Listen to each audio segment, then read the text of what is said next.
मैं आचार्य रुद्रेश्वरन आप सभी को अभिवादन करता हूं।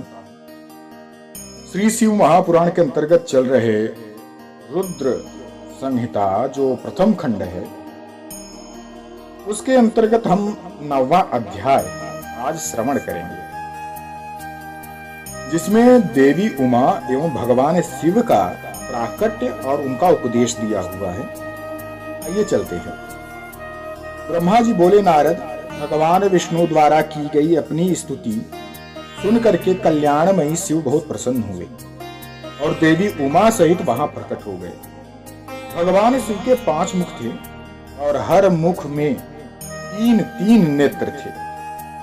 मस्तक पर चंद्रमा, सिर पर जटा तथा संपूर्ण अंगों में विभूति लगा रखी थी। 10 भुजा वाले गले में नीलकंठ आभूषण से भूषित थे और माथे पर भस्म का त्रिपुंड लगा था।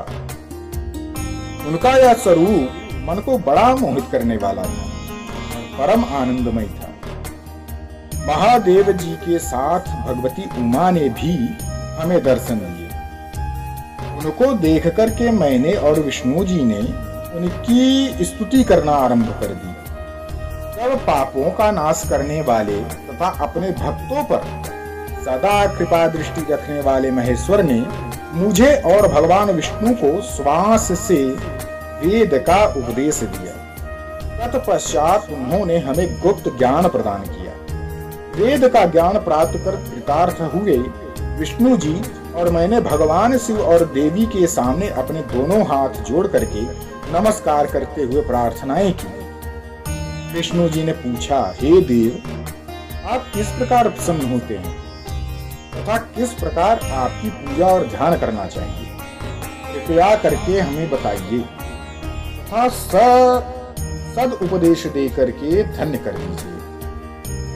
ब्रह्मा जी कहते हैं कि नारद, इस प्रकार श्री हरि की यह बात सुनकर के अत्यंत प्रसन्न हुए कृपा निधि शिव ने प्रीतिपूर्वक यह बात कही। श्री शिव बोले, मैं तुम दोनों की भक्ति से बहुत प्रसन्न हूं। मेरे इस रूप का पूजन व चिंतन करना चाहिए। तुम दोनों महाबली हो, मेरे दाएं और बाएं अंग से उत्पन्न हुए हो। लोक पिता ब्रह्मा मेरे दाहिने पार्श्व से और भगवान विष्णु मेरे बाएं पार्श्व से प्रकट हुए हैं। मैं तुम पर भली भांति प्रसन्न हूं और तुम्हें वांछित फल देता हूं। तुम दोनों की दृढ़ भक्ति देखकर मैं बहुत प्रसन्न हूं। मेरी आज्ञा का पालन करते हुए ब्रह्मा जी आप जगत की रचना करें तथा भक्त विष्णु जी आप इस जगत का पालन करें।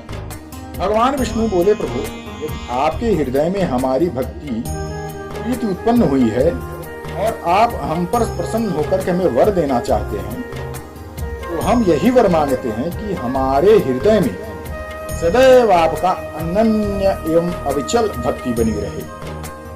ब्रह्मा जी बोले, नारद, विष्णु जी की आवाज सुनकर के भगवान और भी प्रसन्न हो गए। अब हमने दोनों उनको हाथ जोड़ करके प्रणाम किया।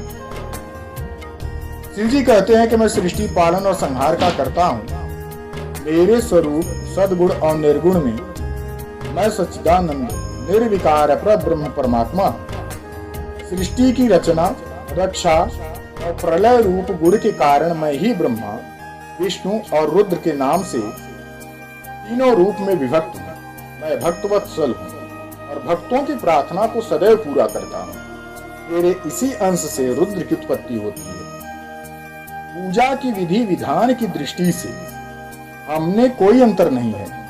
विष्णु, ब्रह्मा और रुद्र तीनों एक ही हैं। इनमें भेद नहीं है। इनमें जो भेद मानेगा वह घोर नरक को जाएगा। मेरा शिव स्वरूप सनातन है तथा सभी का मूलभूत रूप है। यह सत्य ज्ञान एवं अनंत ब्रह्मा, ऐसा जान करके मेरा यथार्थ रूप का दर्शन करना चाहिए। मैं स्वयं ब्रह्मा जी की भ्रुकुटी से प्रकट होऊंगा। ब्रह्मा जी, आप सृष्टि के निर्माता बनो।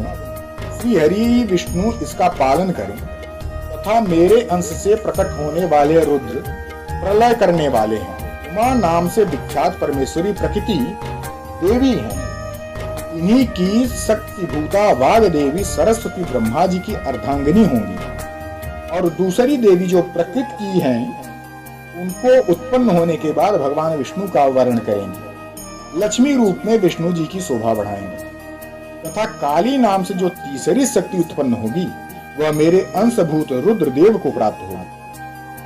कार्य सिद्धि के लिए वे ज्योति रूप में प्रकट होंगे।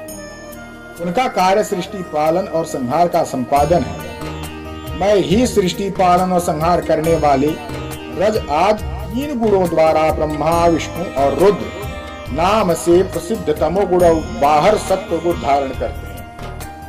त्रिलोक का संहार करने वाले रुद्र भीतर सत्वगुण बाहर तमोगुण धारण करते हैं तथा त्रिभुवन की सृष्टि करने वाले ब्रह्मा जी बाहर और भीतर से रजोगुणी हैं।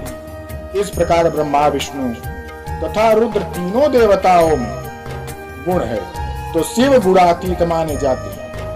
हे विष्णु, तुम मेरी आज्ञा से सृष्टि का प्रसन्नता पूर्वक पालन करो।